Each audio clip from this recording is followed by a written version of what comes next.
Welcome, and thank you for tuning in. You're listening to the Beyond 50 radio program. I'm Daniel Davis.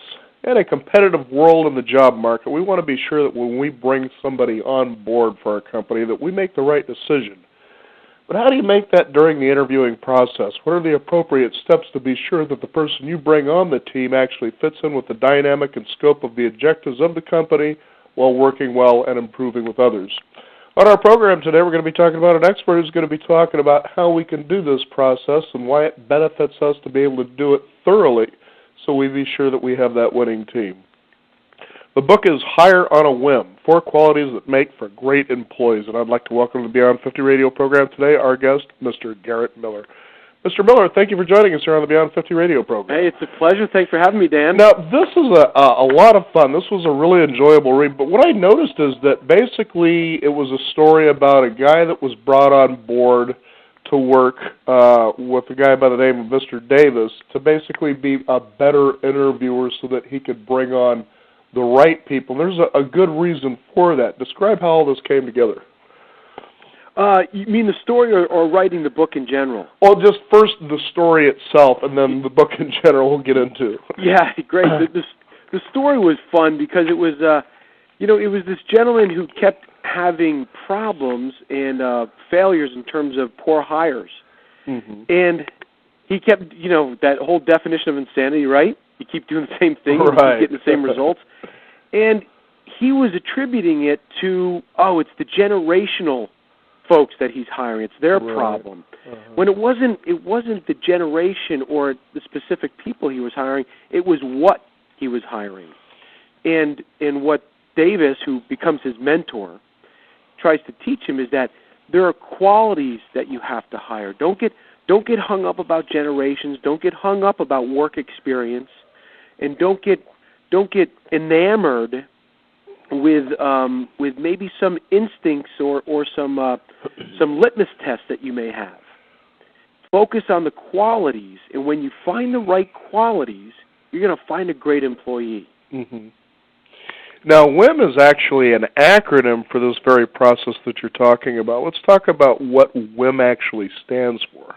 Yeah, great. So Whim, W stands for work ethic, okay, and H stands for humility, and we define that as the ability and the willingness to learn. Dan, I don't know if you've ever tried to teach somebody who knows everything. God, you can't even talk to people like that sometimes.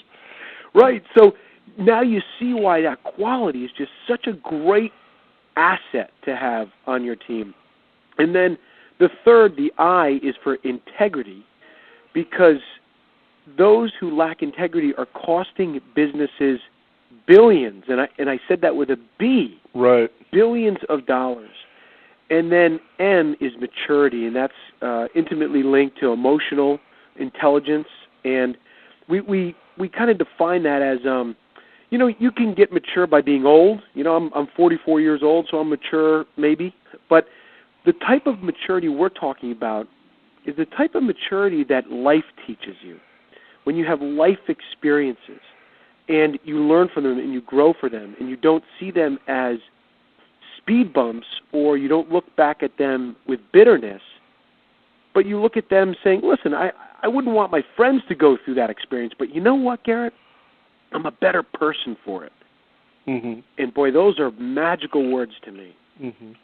Well, one of the things that I like about what you talk about thoroughly in here is one of the things that you really want to find in a person that's going to come to work for you, and it doesn't matter what size the business is that as you listen in the interviewing process, you basically get them to tell their story, and those are going to be the clues by what they say, how they react or act to certain circumstances that may be in their past that you may question about.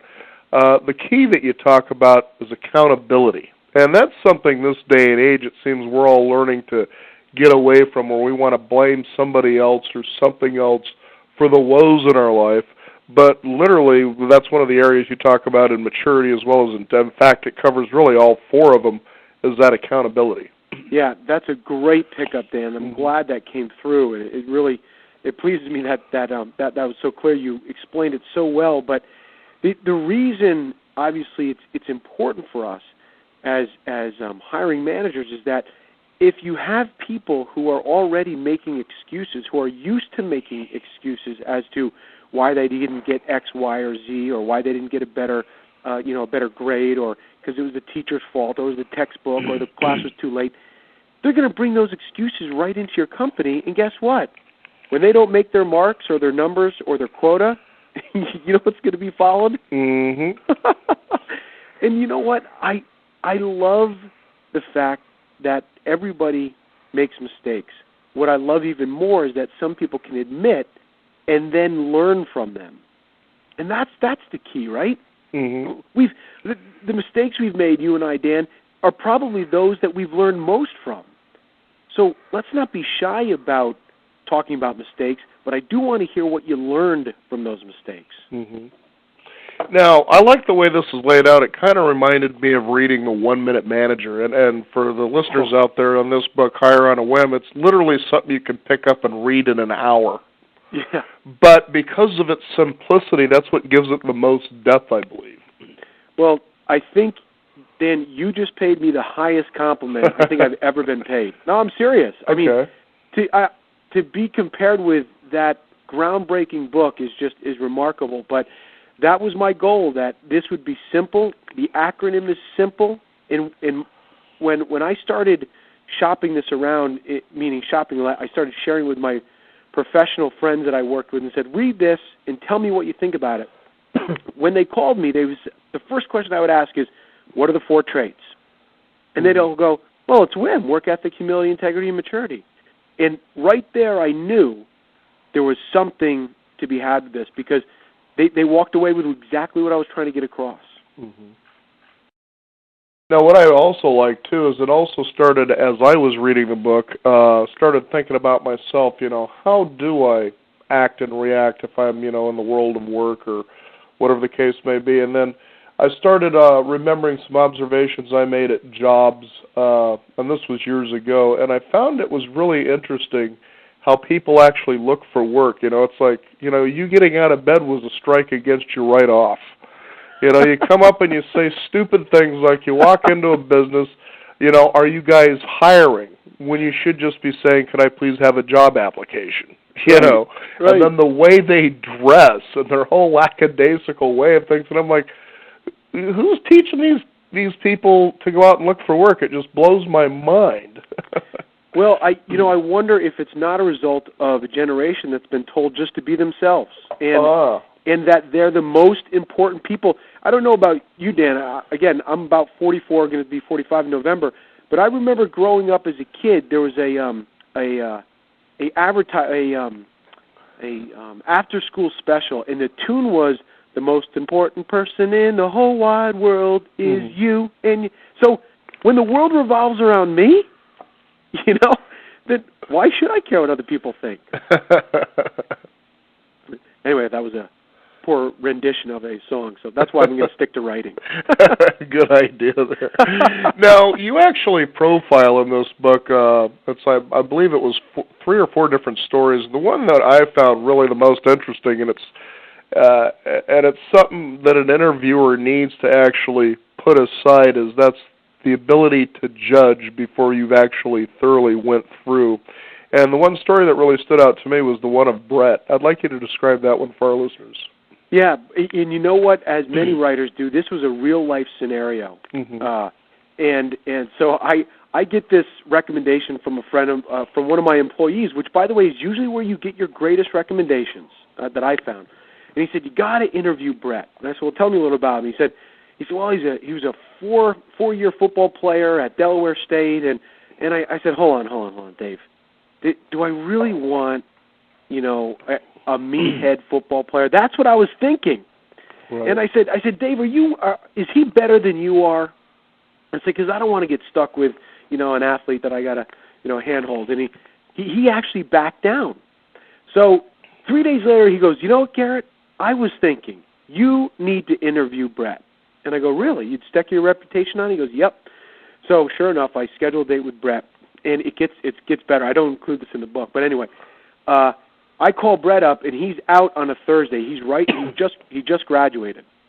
He's out on the Thursday, and I leave a message, and I'm thinking, you know what? This guy kind of knew I was going to call. He should have picked up that phone. So he calls me the next morning at 10 o'clock and he says, Mr. Miller, I did get your call. I can meet you today at 1 o'clock.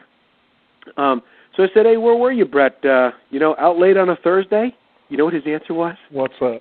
I was digging out at 9/11.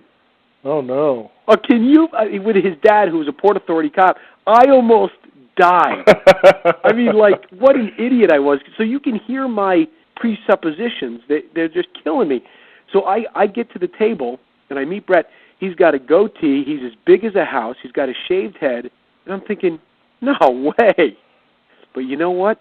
He opened his mouth, and he began to tell his story. And I was so thankful I met with him. I wound up hiring him. He's a phenomenal person, and he had a scar on his head. Mm-hmm.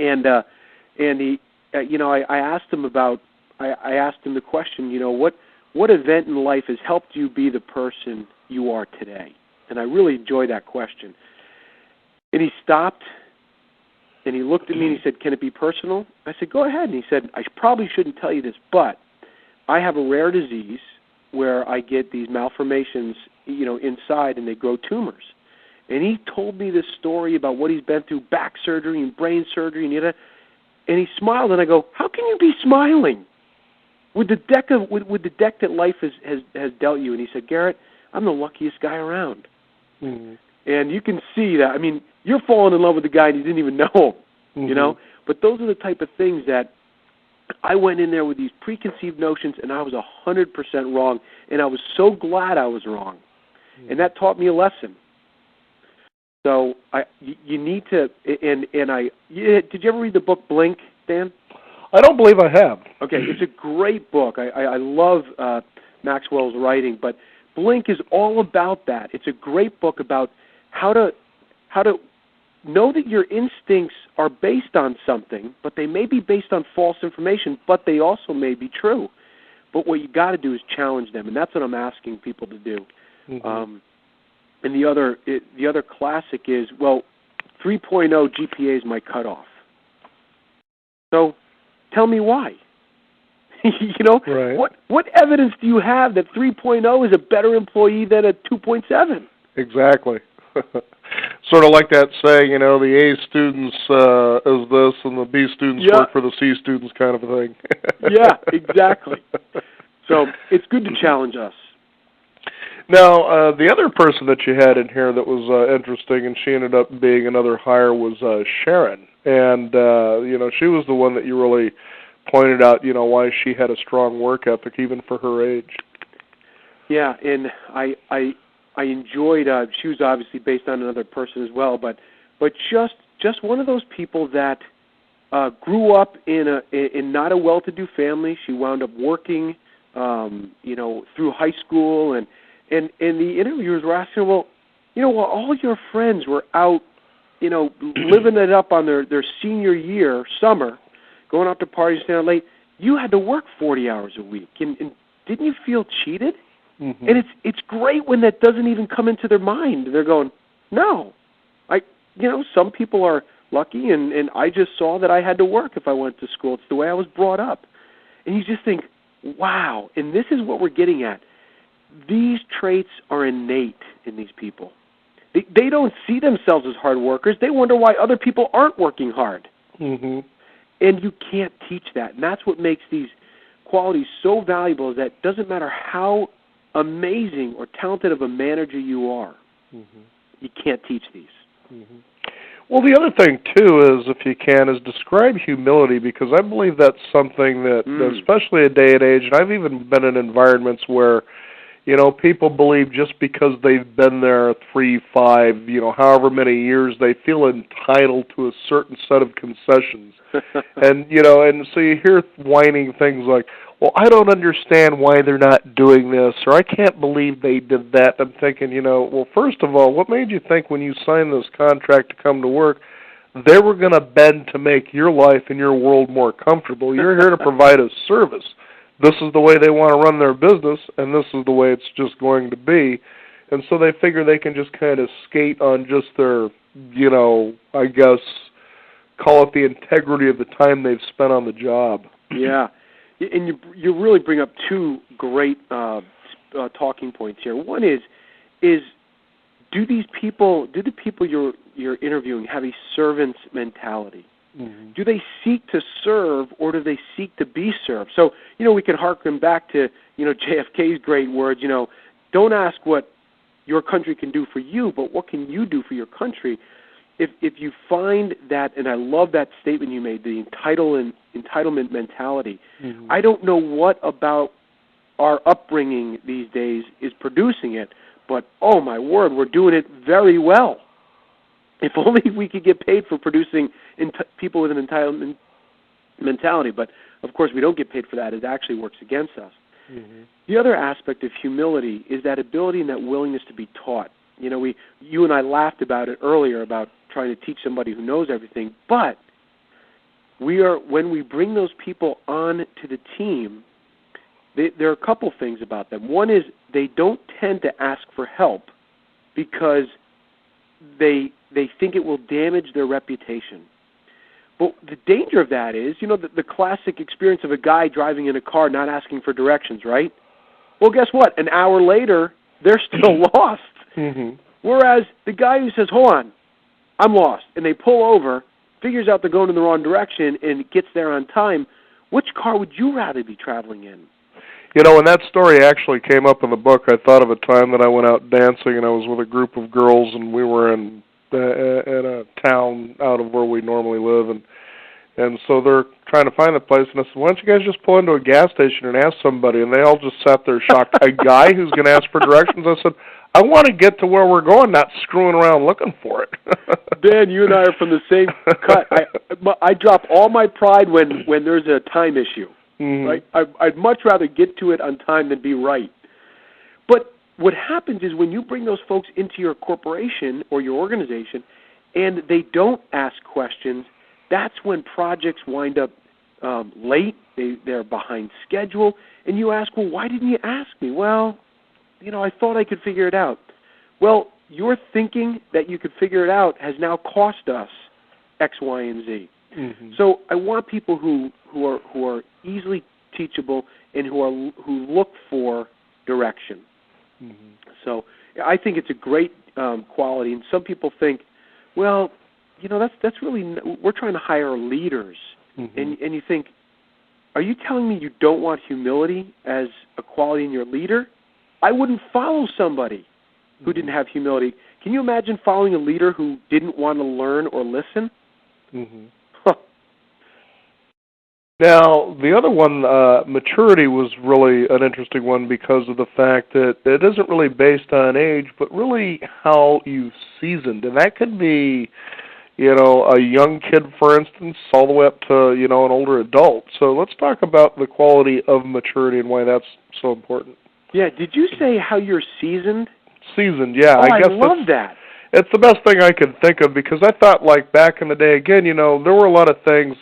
I think I probably would have interviewed well with you guys, But the thing was, like, for instance, when you talk about work ethic and the like, there were just some things, again, this is a book that to me was actually getting me to kind of think about, well, how have I been doing, through life?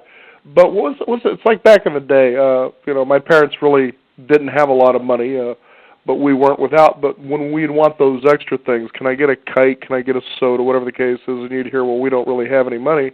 Well, you can sit and you can pout or you can do something about it. So I'd run around the neighborhood, finding cars to wash, whatever it would take to earn the money to be able to go, collect bottles, whatever. And so I was always kind of industrious that way about going out and earning money, finding ways to do that. And this was before, the legal age where before a W-2 form kind of a thing. So there's a lot of things a kid can actually do to earn money. But, I take a look, and I'm not saying, because I think this generation's being picked on too much in Generation Y at certain points, that they're sitting around with their hands out because there's a lot of highly motivated Generation Yers out there. But I see that as maturity, the willingness to go out and do what needs to be done to get what it is you want to get, kind of a thing. And so season was the best word I could think of. I think you picked a great word. It's the first time I heard that. And the minute you said it, I went, yeah, that's what I'm talking about. Mm-hmm. And I agree with you. I hired almost exclusively college kids when I worked in industry. I love the young kids. I think they really bring a lot to the table. And you know what I love most about Dan is that when you interview them coming right out of college, and you kind of hesitate a little bit, and they say, "Listen, Mr. Miller," it's just like watching American Idol, where they're like, "Give me a chance," right? And you know there's good qualities in this person. You go, "You know what, Dan, I'm going to give you a chance. I think you got a lot to bring to the table, but there's going to be a lot to prove." And they go, "Thank you, thank you."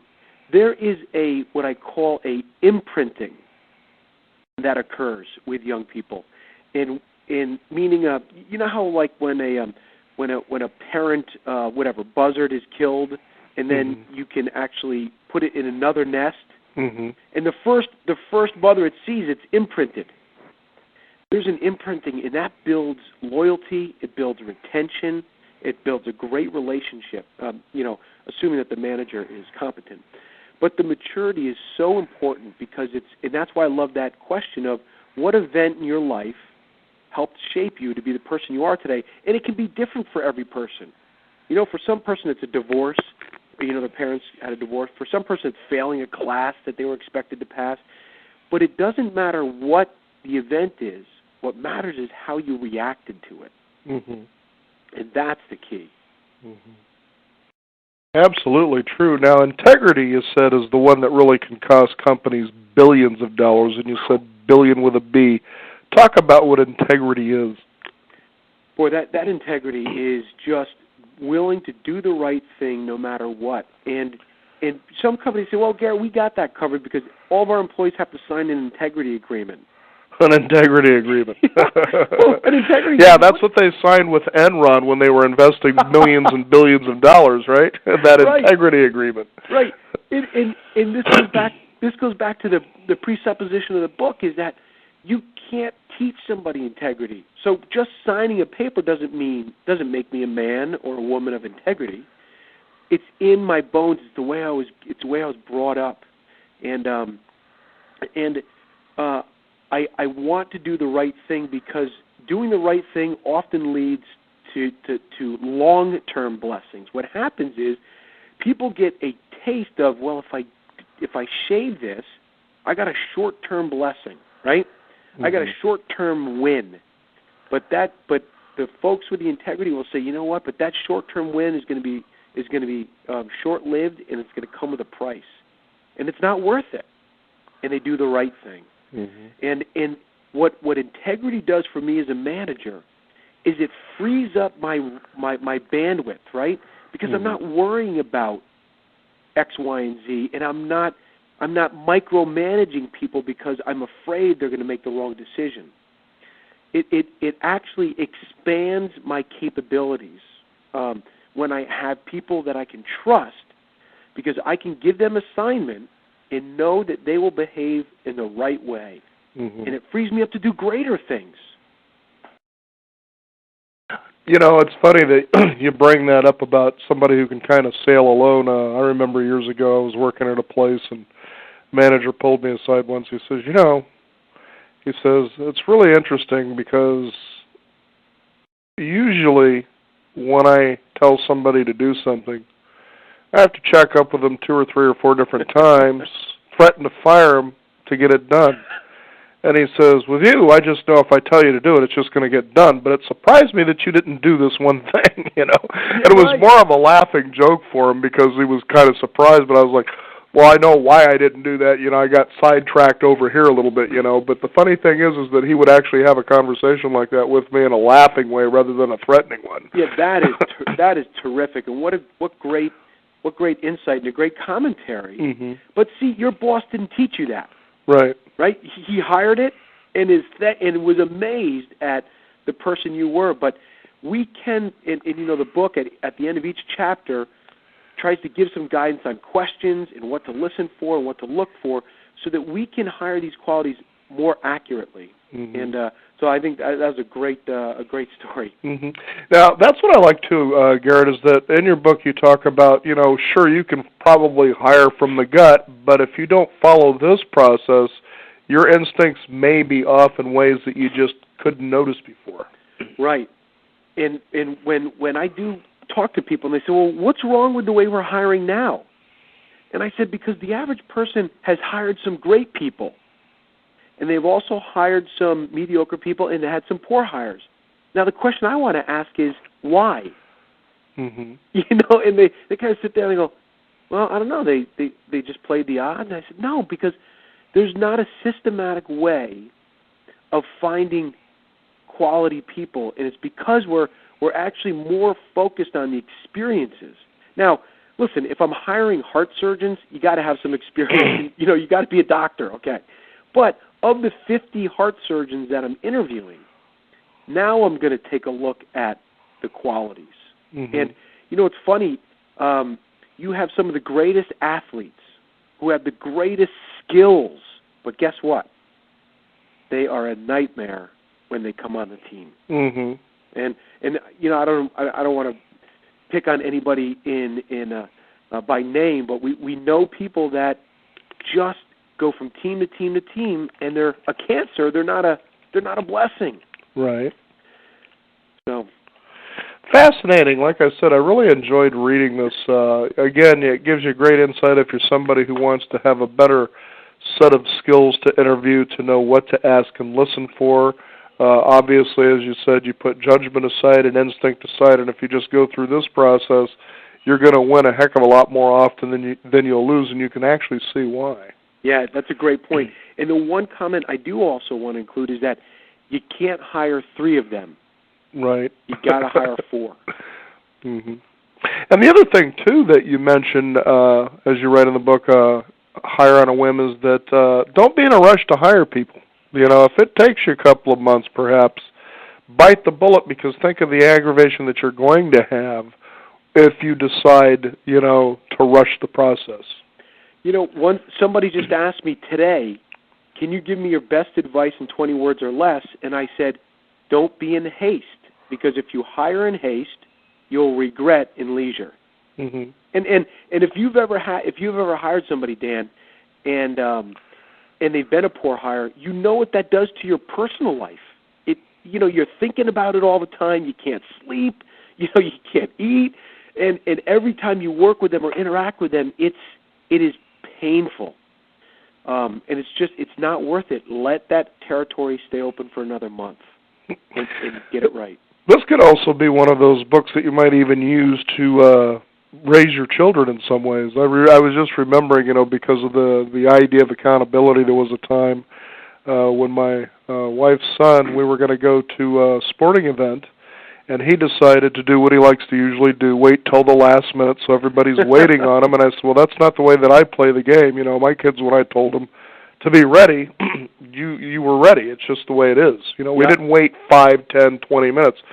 So what he decides to do is he decides to go ahead and do his laundry, and he decides to do it, within a half hour before we need to leave. So now he's still got to dry his clothes. Yeah. And he's wondering, can we wait, another 20 or so minutes so the clothes that he wants to wear to this thing are dry? And I said, well, I'd really like to help you with that. Unfortunately, you have a pattern of just wasting time and making people wait. And I thought we were already through this, but apparently not, so I'm going to tell you what I'm going to do. You can still go with us, but you can go with what you're wearing right now because we're leaving now. Well, I just want, and I said, well, then I've got a simple question. Why are you waiting until now to do your laundry?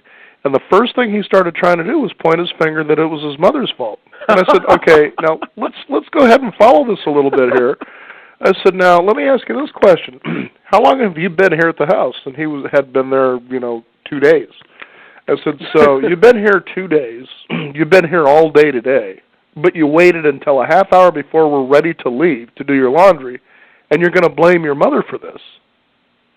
Wow. Do you realize when you point your finger, blaming someone else, that you got 3 pointing back at you? And that was something a 5th grade teacher actually taught me, so be accountable. And unfortunately, he decided he didn't want to go wearing the clothes he was wearing, so I came back and I said, boy, you really missed a great sporting event. I wish you could have been there. Right. He started to be on time more often. What a great life lesson. It really is. And by the way, it's not going to surprise you. I have 3 kids, and we speak in terms of whim all the time. And I had a discussion last night with my son, and I said, Harrison, I have you for 3 more years, right? He's going to college. 3 more years. I said, if you can nail and cement this quality of integrity, you are going to be sought after in the workplace. I'm telling you. But because I just had a discussion earlier with a client that I was consulting on, and one of their employees lied to them. Now, it was a small lie, but guess what? Once you tell that lie, I can't believe you anymore. I have to check everything. So yeah, we talk about these qualities all the time in the house. Yep. And when we say, hey, who's going to clear the table, and my son jumps up and says, Dad, let me get it done, and I say, that's a work ethic quality. And he said to me, Dad, I haven't missed a day of school this year. Do you think that's a work ethic quality? I go, exactly, it is, buddy. So you're right. Well, I like that too. It's simply seeing what needs to be done and just getting it done. Don't stand around and wait for somebody else. Just get it done. And, that self-motivation is one of the biggest things that I know employers are looking for, and that'll just improve your relations all the way around and just about anything that you do. Absolutely. Yeah, while other people are watching and you're doing, it's an amazing, amazing display of work ethic. The book is Hire on a Whim. It's 4 qualities that make for great employees. And our guest today, Mr. Garrett Miller. Garrett, if you've got a website people can find out more about your work. Sure, it's hireonawhim.com, as you can imagine. And I've been blogging, which has been a lot of fun. I hear stories, just stuff that you were telling me, triggers stories, and I might even steal a couple on a radio interview I had today, because they're just terrific anecdotes. So. And then I also run a productivity training company, and that website is Cotria, Cotria, and they're linked, .com. And so that's what I do, and it keeps me busy, keeps me out of trouble. Well, thank you so much for being on our program today. It's been a real pleasure. It was so much fun. Thanks, Dan. You bet. Again, the book is Hire on a Whim. Our guest, Mr. Garrett Miller. We also encourage you folks out there to be sure to visit us at our website, which is beyond50radio.com.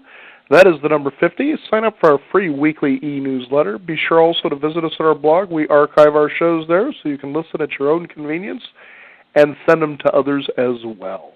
I'm Daniel Davis. Thank you for tuning in. This is the Beyond 50 radio program, and remember, live your day past halfway.